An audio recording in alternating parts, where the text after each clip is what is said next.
नमस्कार दोस्तों, खौफनाक कहानियों के सफ़र में एक बार फिर आपका स्वागत है। मैं आपका होस्ट कैप्टन सिंह एक बार फिर लेकर आया हूँ सच्ची घटनाओं पर आधारित कहानी। चलिए बढ़ते हैं आज की कहानी की ओर। रौनक 21 साल का लड़का था। वह कानपुर से पढ़ने के लिए दिल्ली आया हुआ था। दिल्ली यूनिवर्सिटी से बीकॉम करने के बाद वह एमकॉम कर रहा था और साथ में पार्ट टाइम जॉब भी कर रहा था। रौनक को एक कमरा किराए पर लेने की जरूरत थी। उसे अपने फ्रेंडशिप सर्कल से पता चला कि घंटाघर के पास केदार बिल्डिंग में एक कमरा खाली है। रौनक कमरा देखने के लिए वहीं पर चल पड़ा। लोकेशन तो उसे अच्छी लगी क्योंकि उसके कॉलेज का रास्ता भी मात्र 10 मिनट का ही था। फिर पुरानी दिल्ली का चहल पहल वाला एरिया। दोस्तों ने कमरे का किराया भी कम ही बताया था, इसीलिए रौनक कमरा देखकर जल्दी से जल्दी फाइनल करना चाहता था ताकि वह अपनी पढ़ाई और पार्ट टाइम जॉब दोनों पर फोकस कर सके। घंटाघर का एरिया उसके लिए जाना पहचाना था, इसलिए उसे केदार बिल्डिंग ढूंढने में कोई ज्यादा दिक्कत का सामना नहीं करना पड़ा। पर यह क्या, एक तरफ पुरानी दिल्ली का घंटाघर का एरिया जो कि रात के 11-12 बजे तक चहल पहल से भरा रहता है, वहीं दूसरी ओर केदार बिल्डिंग का वह एरिया जो मात्र शाम के 7:30 बजे भी वीराना सा महसूस हो रहा था। बिल्डिंग कुछ पुरानी थी और उस पर गेट भी लगा हुआ था। गेट से अंदर एंटर करने के लिए सिर्फ पैदल का ही रास्ता था। छोटे गेट से एंटर होकर अंदर जाने लगा।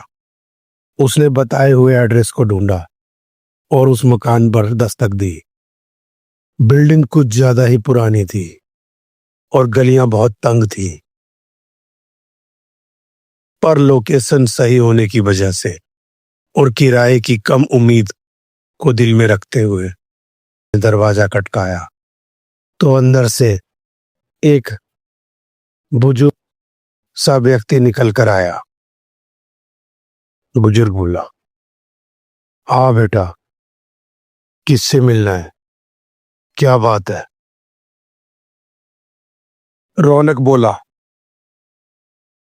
मेरे दोस्तों ने बताया था कि यहाँ पर एक कमरा खाली है, मुझे वह कमरा चाहिए। मैं कॉलेज में पढ़ता हूँ और जॉब भी करता हूँ। बुजुर्ग ने रौनक को पूरी तरह से घूरा, जैसे मानो वह कुछ ढूंढ रहा हो। रौनक को ऊपर से नीचे देखने के बाद बुजुर्ग बोला, किस कॉलेज में पढ़ते हो और कहाँ के रहने वाले हो? जॉब कहाँ पर है तुम्हारा? रौनक ने अपने बारे में सभी डिटेल्स सच सच बता दी। फिर भी बुजुर्ग रौनक को इस तरह घूर रहा था मानो रौनक ने कुछ गलत इंफॉर्मेशन दी हो। बुजुर्ग ने पूछा, देखो बच्चे, यहाँ पर तुम्हारे दोस्त वगैरह तो नहीं आएंगे क्योंकि यहाँ मोहल्ले में शोर शराबा कोई पसंद नहीं करता। और हाँ, एक बात का ध्यान रहे, तुम्हें 8-9 बजे तक घर वापस आना होगा। इससे लेट, हद से हद 10 बजे तक ही हम गेट ओपन रखते हैं। इससे लेट होने पर तुम्हें कहीं और रात गुजारनी होगी। रौनक बोला, 7:30-8 बजे तक तो मेरा जॉब फ्री हो जाता है, तो जाहिर सी बात है मैं 8-8:30 बजे तक घर पे आ ही जाऊंगा। उसने कमरे का रेंट पूछा। बुजुर्ग बोला, देखो बेटा, तुम मुझे पढ़ने लिखने वाले और अच्छे घर के लड़के लग रहे हो। तुम्हारे लिए सिर्फ 6,000 रुपये महीने किराया होगा। पर ध्यान रहे, जो बात मैंने बताई है उस पर ध्यान अवश्य देना। अगर 10 बजे के बाद कभी यहाँ आना हो तो अपने यार दोस्त के घर पर ही रुक जाना, और अपने दोस्तों के साथ कभी भी यहाँ पर पार्टी आदि मत मनाना। कम किराया देखकर और लोकेशन पसंद आने की वजह से रौनक ने सभी शर्तें मान ली। उसने अगले ही दिन से शिफ्ट होने का फैसला कर लिया। रौनक जब अपने रूम पर अपना सामान लेकर पहुंचा तो बुजुर्ग उसका सामान देखने के लिए पहुंचे और बोले, सुनो बेटा, तुम्हें ड्रिंक करने की आदत तो नहीं है ना? क्योंकि यहाँ पर सभी लोग ड्रिंक और नॉनवेज खाने वालों से दूरी बनाकर रखते हैं। रौनक ने अंकल को आश्वासन दिया कि वह ऐसा कुछ भी यहाँ पर नहीं करेगा। अंकल फिर रौनक के सामान और रौनक को घूरने लगे और बोले, तुम यहाँ अकेले ही रहोगे ना? और तुम्हारे साथ कोई आपत्तिजनक सामान तो नहीं है ना? रौनक बोला, आप बेफिक्र रहें अंकल, ऐसा कुछ भी नहीं है। आप चाहें तो मेरे मम्मी पापा से कानपुर में बात भी कर सकते हैं। मैं आपको उनका फ़ोन नंबर दे देता हूँ। सारी फॉर्मेलिटी के बाद वो बुजुर्ग अंकल वहाँ से चले गए। रौनक को रूम तो अच्छा लग रहा था, लेकिन शांति बहुत ज़्यादा थी। ना ही कोई बच्चा गली में खेल रहा था। मकान भी ऐसे थे जैसे मानो कोई उनमें रहता ही ना हो। बिल्डिंग कुछ ज्यादा ही पुरानी थी। सुनसान, तंग गलियां। लेकिन रौनक ने सोचा, चलो ठीक है, मैं अपनी स्टडी और काम दोनों पर अच्छी तरह से फोकस कर पाऊंगा। मुझे कौन सा यहाँ हमेशा के लिए रहना है। इसी तरह रौनक को वहां रहते हुए लगभग 1 सप्ताह का समय हो गया था और रौनक के बेस्ट फ्रेंड विक्रम का बर्थडे आ गया। विक्रम ने रौनक को अपनी बर्थडे पार्टी में इनवाइट किया। अब रौनक के आगे एक समस्या थी। जैसा कि बुजुर्ग अंकल ने बोला था कि रात को घर पर लेट नहीं आना, और बर्थडे पार्टी तो 8 बजे के बाद ही थी। फ्री होते होते तो टाइम लगना ही था।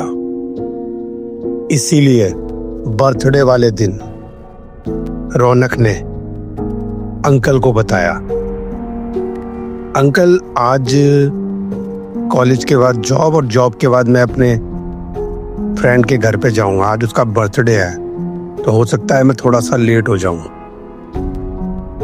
लेट शब्द सुनते ही बुजुर्ग की आंखें एकदम खुली की खुली रह गईं। उसने रौनक की तरफ सख्त नजर से घूर कर देखा और बोला, मैंने तुम्हें पहले भी वार्निंग दी थी ना, तुम्हारे लिए ऐसा करना ठीक नहीं होगा। पर अगर बर्थडे में जाना जरूरी है तो कोई बात नहीं, लेकिन हर हाल में 10 बजे से पहले ही आ जाना। और अगर थोड़ा लेट हो भी जाओ तो आते वक्त आसपास की आवाजों पर ध्यान मत देना। और हाँ, ध्यान रहे, अगर कोई तुम्हें तुम्हारे नाम से पुकारे तो पीछे मुड़कर हरगिज मत देखना। रौनक ने ये सब सुना तो वो थोड़ा हैरान होते हुए बोला, अरे अंकल, इन सब बातों की क्या मीनिंग है? और आप ये सब कैसे जानते हैं? मैं तो खुद ही कभी देर रात को बाहर नहीं निकलता। आप चिंता ना करें, मैं हर हाल में जल्दी आ जाऊंगा। बुजुर्ग अंकल बोले, ठीक है बेटा, अपना ध्यान रखना, और ज़्यादा लेट हो जाओ तो अपने दोस्त के घर पर ही रुक जाना और अगले दिन सुबह आ जाना।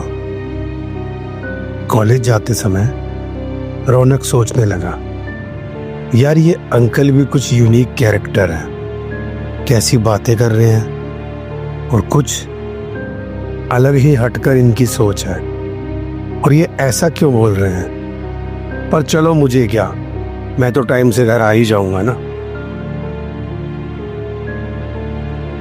शाम को रौनक अपने दोस्त विक्रम की बर्थडे पार्टी में पहुंचा। सभी दोस्त वहां पर इकट्ठा हुए थे, केक काटा और सभी सेलिब्रेट करने लगे। 11 बज गए, तभी एकदम रौनक को ध्यान आया कि उसे जल्दी घर पहुंचना है। उसने जल्दी से दोस्तों से इजाजत ली और अपने घर की ओर चल पड़ा। पार्टी से निकलते निकलते और टैक्सी की देरी की वजह से रौनक को घंटाघर पहुंचते पहुंचते ही 11:45 का समय हो गया था।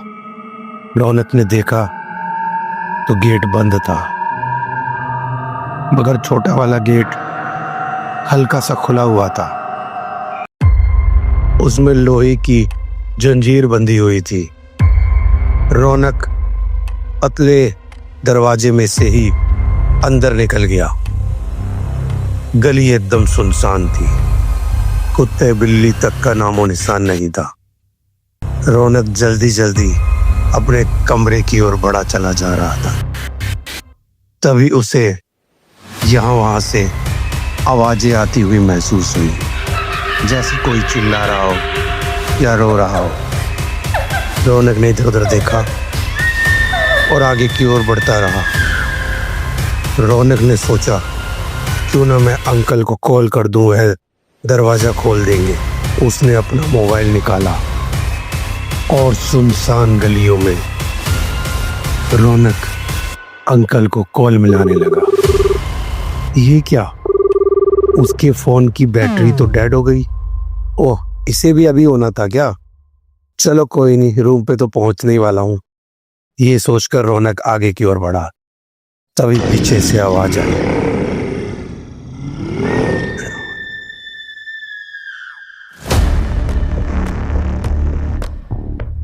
पीछे मुड़ के देखो रौनक, कहाँ जा रही हो रौनक? पीछे मुड़ के देखो। मुझे देखो रौनक, मुझे पहचानो रौनक। ये सब आवाजें सुनते ही रौनक की मानो पैरों के नीचे से जमीन खिसक गई। उसका दिल बैठा जा रहा था, दिल उसका बहुत जोरों से धड़क रहा था। उसने आप देखा ना ताब और भागना शुरू कर दिया। घबराहट में वह गली में मुड़ना ही भूल गया और सीधा भागता चला गया। अब रौनक बेचैन हो गया क्योंकि उसे अपना कमरा नहीं मिल रहा था। उसका दिमाग काम नहीं कर रहा था। घबराहट के मारे उसकी हालत बहुत खराब होती जा रही थी। शरीर उसका पसीने पसीने हो गया। वह चिल्लाना चाह रहा था, लेकिन डर की वजह से उसकी आवाज भी नहीं निकल रही थी। पूरी गली एकदम सुनसान, ना कोई आगे ना पीछे, ना दाएं ना बाएं। रौनक बुरी तरह से घबरा गया।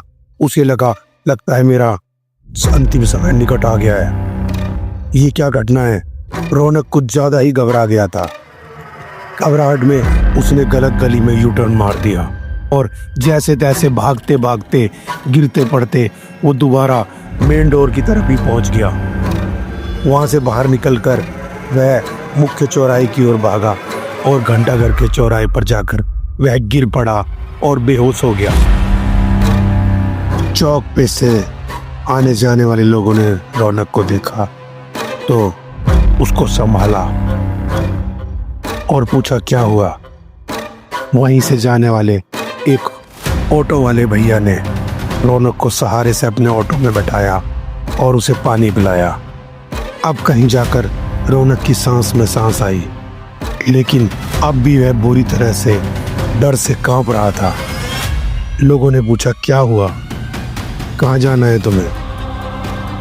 रौनक केदार बिल्डिंग में जाने का अपना इरादा छोड़ चुका था।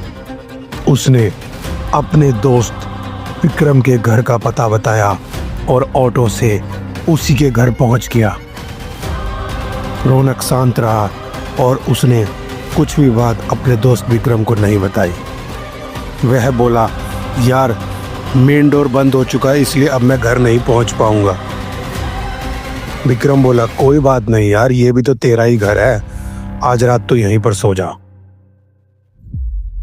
अगले दिन दोपहर में रौनक अपने कमरे पर पहुंचा। वह ना तो आज कॉलेज जाने की कंडीशन में था और ना ही जॉब पे जाने की कंडीशन में। जब रौनक अपने रूम पर पहुंचा तो बुजुर्ग अंकल उससे मिलने आए और बोले, मैंने तुमको पहले ही मना किया था ना, हो गई ना कल रात तुम्हारे साथ दिक्कत। अंकल के ये वर्ड सुन के रौनक को मान लो 440 वॉट का झटका लग गया। वो बोला, अंकल ये सब बातें आप कैसे जानते हैं और आपको कैसे पता मेरे साथ कल रात कोई घटना घटी है? अंकल थोड़ा सा मुस्कुराए और बोले, बेटा ये सब जो तुम्हारे साथ हरकतें हो रही हैं, मैं इन्हीं सब चीज़ों का डॉक्टर हूँ। तुम्हारी लैंग्वेज में बोले तो मैं एक पैरानॉर्मल एक्टिविटी एक्सपर्ट हूँ और मुझे साफ महसूस हो रहा है कि तुम्हारे ऊपर किसी आत्मा का साया है।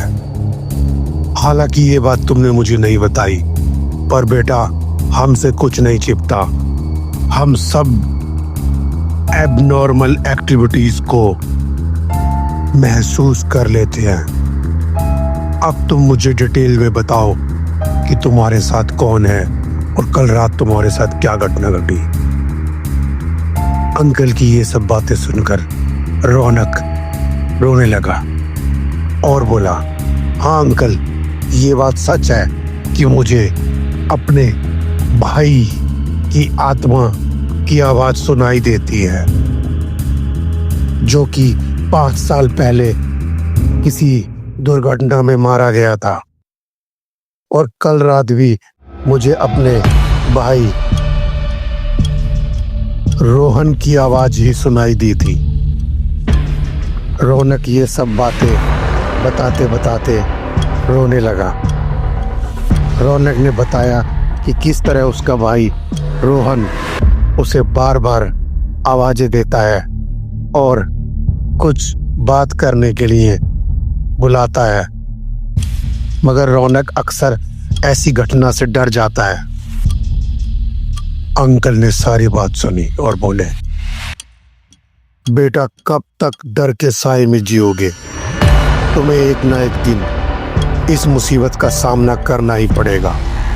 तुम चाहो तो मैं डायरेक्ट रोहन से तुम्हारी बात करा सकता हूँ, मगर ध्यान रहे ये बहुत ही ज्यादा रिस्की होगा और तुम बिल्कुल भी मत डरना। इससे कम से कम यह तो पता चलेगा आखिर वह चाहता क्या है। रौनक के पास और कोई रास्ता नहीं था। उसने अंकल से बोला, ठीक है अंकल, जैसा आप उचित समझे। तो दोस्तों क्या हुआ होगा आगे कहानी में जानने के लिए बने रहे हमारे साथ चैनल पर और सुनते रहें इसी तरह की खौफनाक कहानियां जो कि सच्ची घटनाओं पर आधारित है। कहानी आपको कैसी लगी? अगर अच्छी लगी है तो इसे लाइक जरूर करें और हाँ, कहानी का पार्ट 2 जरूर एंजॉय करें जो कि अपने आप में खौफ और दहशत से भरपूर होगा। वीडियो पसंद आई है तो लाइक और शेयर करना ना भूलें और अगर अभी तक चैनल को सब्सक्राइब नहीं किया है तो आज ही चैनल सब्सक्राइब करें, क्योंकि हम इसी तरह की सत्य घटनाओं पर आधारित कहानियों को आपके सामने लेकर आते हैं। तो चलिए मिलते हैं पार्ट 2 में। तब तक के लिए आप अपने दोस्त और होस्ट कैप्टन सिंह को इजाजत दीजिए। जय हिंद।